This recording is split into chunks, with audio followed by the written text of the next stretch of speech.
Hello my lovely soul family, आपके लिए एक और रीडिंग लेके आ चुकी हूँ जिसका टॉपिक रहने वाला है सबकी खुशी के लिए आपने अपने आप को मिटा लिया, लेकिन लोग कहते हैं कि आपको किसी की पड़ी नहीं है। तो लोग क्या बातें कर रहे हैं आपके बारे में, तो यही सब देखेंगे टैरो कार्ड के माध्यम से। और ये जनरल रीडिंग रहने वाली है, ज़रूरी नहीं आपसे रेजोनेट करे, जितना आपसे रेजोनेट करती है वो वाकई आपके लिए, बाकी किसी अन्य के लिए हो सकती है। तो जल्दी से सब्सक्राइब करिए, अपनी एनर्जी को सेंड करिए, कमेंट्स के माध्यम से भी आप एनर्जी सेंड कर सकते हैं।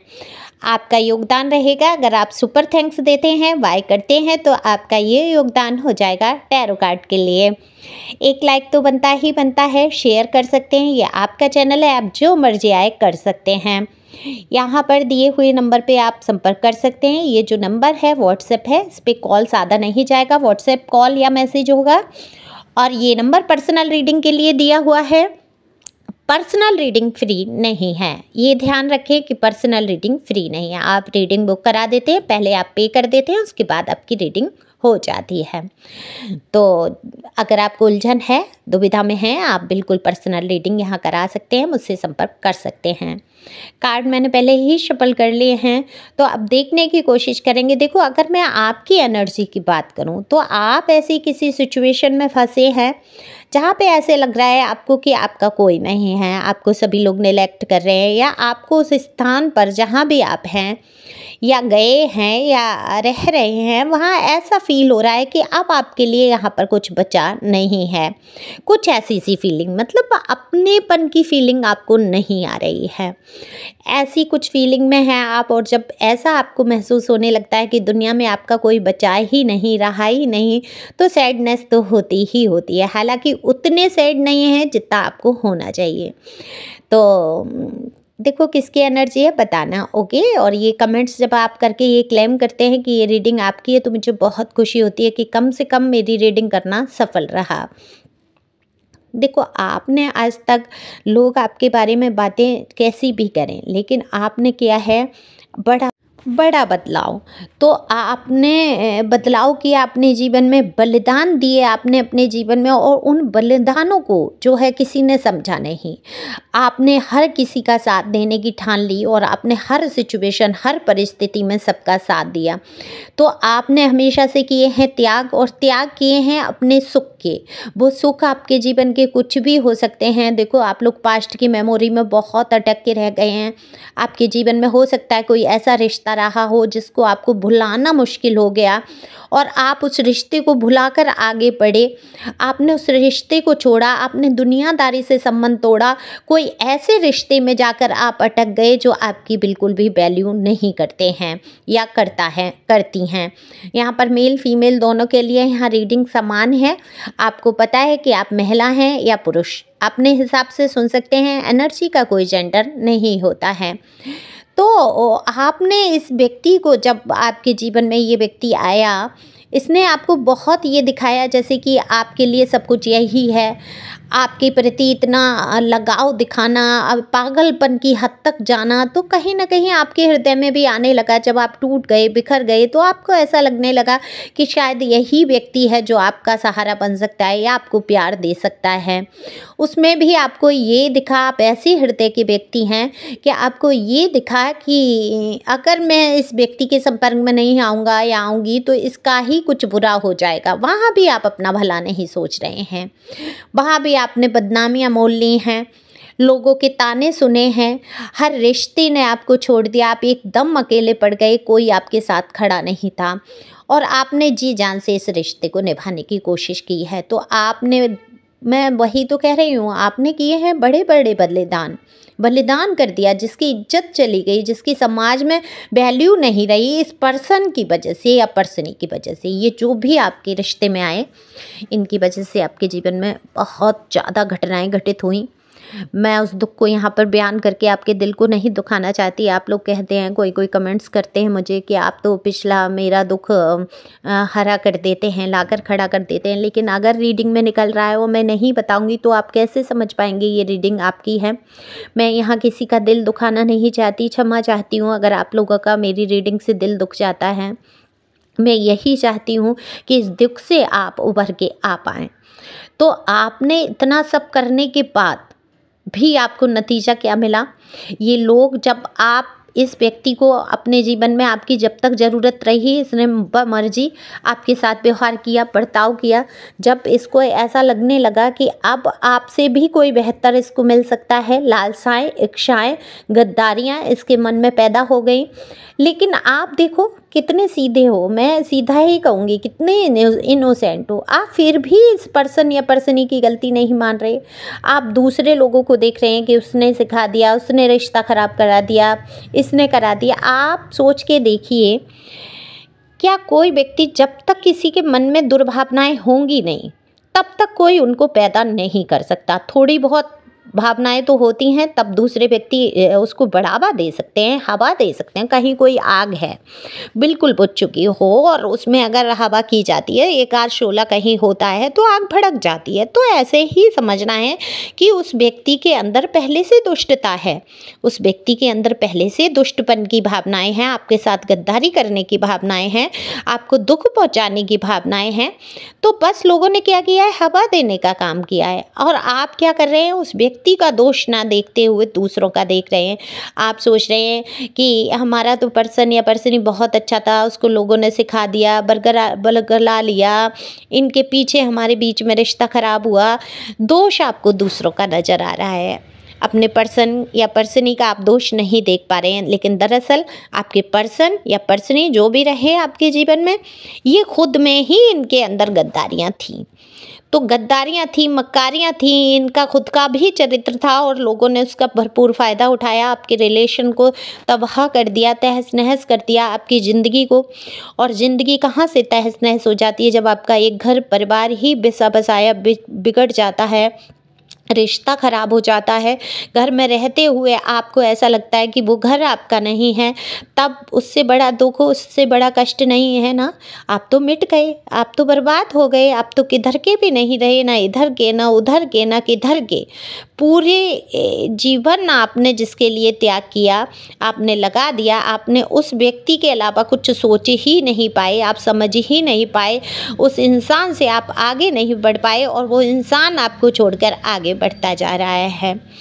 तो वो आगे बढ़ रहे हैं और लोग, उनको ऐसा लग रहा है कि आपको किसी की नहीं पड़ी है। जब आप पूरी तरीके से टूटे हैं तो बहुत सारे लोग मुझे दिख रहे हैं कि आप लोगों ने मूव ऑन किया है, दूरी बनाई है इस रिश्ते में। अगर नहीं दूर जा पाए हैं तो घर में रहते ही दूरी बना ली है, लेकिन अपने आप को खुश रखने का प्रयास करते हैं। तो जो आपकी मुस्कुराहट है, जो आपकी खुशी है, तो इन सबको ऐसा लग रहा है, आपके जानने वाले परिचितों को, घर वालों को, जिन्होंने आपको रुलाया, तड़पाया, तरसाया, वो रिश्ता जिसने आपको ख़त्म करके रख दिया, उसको क्या लग रहा है?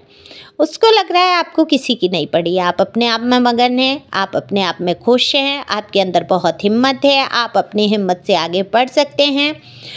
आप पे क्यों तरस खाना, आपसे क्यों अच्छा बर्ताव करना, आपसे तो बुरा से बुरा बर्ताव करना चाहिए, क्योंकि आपको तोड़ना है, आपको रोते हुए देखना है। ये मानसिकता इसकी है। लेकिन इसको पता है आप अपने आप को संभाल लेते हैं, संभाल लेंगे। और जो दूसरे लोग हैं वो इनको बेचारे नज़र आते हैं, जो आपका घर गृहस्थी, एक प्यारा सा रिश्ता तोड़वा कर बैठे हैं कोने में, वो इनकी नज़र में बहुत बेचारे हैं, इनोसेंट हैं। और आप जो वाकई इनोसेंट हैं, आप बिल्कुल त्याग की यहाँ पर मूर्ति मुझे नज़र आते हैं। आपने हर रिश्ते में त्याग किया है, आपने बलिदान किए हैं, आपने अपने जीवन के सारे सुखों को त्याग दिया। सिर्फ आप खुश रहने की कोशिश करते हैं, सेल्फ लव एनर्जी में आना चाहते हैं, ये सोच के कि ज़िंदगी अपने हाथ में नहीं कि ख़त्म कर ली जाए। तो जब तक है तब तक इसको हम ईश्वर को समर्पित करते हुए खुश रह सकते हैं, आगे बढ़ सकते हैं। इस सोच के अनुसार आप आगे बढ़ रहे हैं, खुश रहने की कोशिश करते हैं। बहुत सारे लोग खुश रहने का अभ्यास कर रहे हैं, हालांकि दिल में उनके दर्द है, कठिनाइयां हैं उनके सामने। बहुत सारे लोगों को तो जीवन यापन का रास्ता नज़र नहीं आ रहा, किस तरीके से वो जीवन यापन करेंगे या अकेले किस तरीके से आप बढ़ेंगे। तो मैं आपको बताना चाहूँगी कि डिवाइन का कहना है कि आप अकेले नहीं हैं, आप संपूर्ण पैक हैं अपने आप में। जो इंसान दूसरों की सेवा कर सकता है, जो इंसान दूसरों का ख्याल रख सकता है, जो इंसान दूसरों का सहारा आज तक बना है, क्या वो खुद का सहारा नहीं बन सकता? क्या आप खुद के सहारे नहीं बन पाएंगे? बिल्कुल, आपसे मजबूत आपका कोई सहारा नहीं बन पाएगा। ये कठिनाइयाँ आपको यही सिखाने आई हैं कि आपसे बढ़कर आपका मजबूत सहारा कोई नहीं है। तो खुद पे भरोसा रखना है, खुश रहना है, पुरानी बातों को रिलीज करना है। रिलीज नहीं करेंगे जब तक आप उसमें फंसे रहेंगे, सैड एनर्जी में रहेंगे। सैड एनर्जी में रहेंगे तो ये सारे लोग जो आपके प्रति बातें करते हैं कि आप जो है जैसे भी हैं, जो भी बुराइयां करते हैं, आपके लिए साजिशें रचते हैं, उसमें आप हमेशा फंसे रहेंगे। इनका तो मनोभावना पूरी हो जाएगी कि आप दुखी रहें, तरस खाएं लोग आपके ऊपर। तो आपको ऐसी एनर्जी में नहीं रहना है, खुद को संभालना है, खुद को सुधारना है, अपने रख रखाव पर ध्यान देना है। जैसे पहले आप चुलबुले से थे, खुश रहते थे, आप उसी प्रकार से खुश रहने की कोशिश करिए। बने ठने खुश रहें, तैयार हों। जीवन एक इंसान पर जाकर ख़त्म नहीं हो जाता, क्योंकि आप उस इंसान को लेकर पैदा नहीं हुए थे। वो इंसान आपकी ज़िंदगी में आया था, और ज़िंदगी में आया तो उसका हक नहीं बनता कि आपकी ज़िंदगी को ख़त्म कर दे। उसका हक था कि आपको जीने का एक सहारा दे। जब वो सहारा छीन लिया गया, आपकी होठों की मुस्कुराहट छीन ली गई, आपकी आंखों में आंसू भर दिए गए, तो फिर आपको क्यों परवाह है उस इंसान की? आप अपने आप को इस तरीके से, आप लोगों में से बहुत लोगों ने बना भी लिया है कि अगर वो इंसान सामने भी है तो आपको फ़र्क नहीं पड़ता वो क्या कर रहा है, क्या कह रहा है, क्या नहीं कह रहा है। आपको उसकी बातों का अब उतना असर नहीं पड़ता है, क्योंकि आपने अपने दिल से निकाला है बहुत कुछ। वो प्यार, वो सब चीज़ मैं समझती हूँ, प्यार जब एक बार हो जाता है इंसान को कभी ख़त्म नहीं होता, और जो ख़त्म हो जाता है वो दरअसल प्यार होता ही नहीं है। वो शायद आकर्षण होता है या स्वार्थ से जमा हुआ रिश्ता। तो स्वार्थ की परत जब हट जाती है, जब आपके साथ बुरे से बुरा इंसान बर्ताव करता है और फिर भी आपको उसकी लगन, और फिर भी आप अगर उसके प्रति अच्छी भावनाएं रखते हैं, तो आप देखो प्योर सोल हैं, माफ़ करके आगे बढ़ते हैं, तो ईश्वर के बनाए हुए नेक बंदे हैं आप अगर हमदर्दी करते हैं किसी बुरे से बुरे इंसान की, क्योंकि आप समझ चुके हैं कि इंसान कोई बुरा नहीं है, उसका स्वभाव बुरा है। तो स्वभाव हो सकता है सुधर भी जाए। ईश्वर करे कि आपके जीवन में बहुत सारी खुशियाँ आएँ। अगर आप किसी से भी प्यार करते हैं, उस इंसान ने आपको दुख दिया है, तो ईश्वर करे वो दुख आपके जीवन से दूर हो जाए। तो आप रिलीज करिए, माफ़ करिए बुरे लोगों को। इनको खुश होकर दिखाने की ज़रूरत है। आप खुश रहें, मस्त रहें, अपने आप में आगे बढ़ते रहें, ईश्वर का ध्यान करें। अगर बेहद आप परेशान हैं तो बिल्कुल पर्सनल रीडिंग कराएं और हील हो पाएंगे। तो इन लोगों का ऐसा लग रहा है कि आपने अपनी अदर कहीं खुशियाँ ढूंढ ली हैं, आप खुश रहते हैं, तो इनको मन में शंकाएं उपज रही हैं। इन लोगों को ऐसा लग रहा है कि आपके भी जीवन में कोई दोस्त, मित्र, यार या दूसरा कोई है जिसकी वजह से आप खुश रहते हैं। आपके साथ कोई ना कोई तो है जिसकी वजह से आप इतनी खुशियाँ ढूंढ लेते हैं। इतने दुख में ये जितनी चोट पहुंचाना चाहते हैं, आप उतने ही मजबूत बन जाते हैं। इनको यकीन नहीं हो पा रहा है कि आप अकेले ही इतना सब सहन कर लेते हैं और अपने आप को समेट कर इतने मजबूत बन चुके हैं, क्योंकि आपको आ चुका है डिवाइन पर भरोसा। यूनिवर्स पे आपको भरोसा है कि यूनिवर्स आपके न्याय करेगी। तो आपने सबके लिए खुद को मिटाया, खुद को सब पर फना कर दिया, और आज वही लोग, उनको ऐसा लगता है कि आपने किसी के लिए कुछ नहीं किया, सिर्फ अपने ही बारे में आप सोचते रहे और किसी के बारे में आप नहीं सोच पाते हैं। तो ये इनकी सोच है, लेकिन यहाँ कार्ड बताते हैं कि आपके जैसा सरल और सच्चा इंसान, इनको शायद गॉड ब्लेसिंग थी, मिला था जीवन में। इन लोगों को, जो लोग आज आपके खिलाफ हैं, इनकी बुद्धि पे पर्दे पड़ चुके हैं। इनको समझ नहीं आ रहा कि आपके जैसा इंसान मिलना आज की दुनिया में कितना मुश्किल है, क्योंकि वफादार और नेक इरादे रखने वाला और मैं कहूँगी ईमानदार आज के इंसान दिया लेके ढूंढो तब भी नहीं मिलेंगे। लेकिन आप लोग हैं इस प्रकार के, आपकी ईमानदारियों की मिसाल भी देते हैं लोग कहीं ना कहीं। और कहीं ना कहीं ये लोग जो आपके विपरीत खड़े हैं, इनके भी मन में आता है कि आप ईमानदार बहुत हैं। तो अपनी ईमानदारी को बरकरार रखेंगे, खुश रहेंगे हमेशा। मैं यही कहती हूँ, हमेशा खुश रहो। Thank you for watching my channel.